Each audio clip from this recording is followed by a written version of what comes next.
அனைவருக்கும் வணக்கம். இந்த வீடியோவில் AWS ரவுட் 53ங்கிற கான்செப்டை நாம் ஒரு கதையாக பார்க்கலாம்.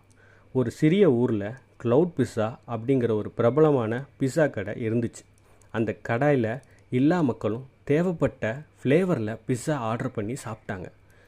ஆனால் அவங்க ஆர்டர் செய்யும்போது ஒரு பிரச்சனை இருந்துச்சு. மக்கள் அந்த கடையை இணையத்தில் எப்போதெல்லாம் ஆர்டர் செய்கிறாங்களோ அப்போதெல்லாம் அவங்க மனசில் கடினமான ஐபி அட்ரஸை நினைவில் வைத்திருக்க வேண்டி இருந்துச்சு. இதனால் பலர் குழப்பமடைஞ்சாங்க. சிலர் தவறான இடத்துக்கு சென்றாங்க.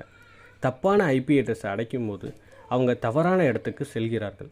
அதனால் ஆர்டர்களும் கடைக்கு குறைய ஆரம்பித்தது. அப்போது தான் கடையின் உரிமையாளர் அமேசான் வெப் சர்வீசஸ் நிறுவனத்திலிருந்து ஒரு புத்திசாலி உதவியாளரை அழைச்சார்.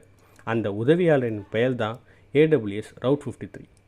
AWS ரவுட் 53 இந்த பிரச்சனையை கேட்டுட்டு ஒரு தீர்வு சொல்லிச்சு. மக்கள் எப்போதுமே நம்பர்ஸை விட ஒரு நேம்ஸை தான் நினைவில் வைக்கிறத எளிதாக நினைப்பாங்க. அதனால் அந்த கடைக்கு அட்ரஸுக்கு பதிலாக ஒரு நேம் ரவுட் 53 கொடுத்துச்சு. www.cloudpizza.com. இப்போது யாராவது அந்த பெயரை ப்ரௌசரில் டைப் செய்தால் போதும், ரவுட் 53 அந்த நேமை வச்சுட்டு அந்த செர்வரோட கரெக்டான வழி என்ன, அதோட ஐபி அட்ரஸ் என்னங்கிறத அது தீர்மானித்து மக்களை சரியான இடத்துக்கு கொண்டு போய் சேர்த்துச்சு. ஒரு செர்வர் வேலை செய்யாமல் போனால் கூட அந்த செர்வருக்கு பதிலாக வேற ஒரு செர்வருக்கு இந்த ரவுட் 53 தானாகவே மாற்றம் செஞ்சு கொடுக்கும். இதனால் வெப்சைட் எப்போதுமே வேலை செய்து கொண்டே இருக்கும். கஸ்டமர்ஸ் எளிதாக வெப்சைட்டை அடைந்தார்கள். பிஸ்னஸும் தொடர்ந்து வளர்ந்துக்கிட்டே இருந்துச்சு. அதனால தான் மக்கள் சொல்லுவார்கள், AWS ரவுட் 53 என்பது இன்டர்நெட்டுக்கு ஒரு ஸ்மார்ட் ஜிபிஎஸ் மாதிரி.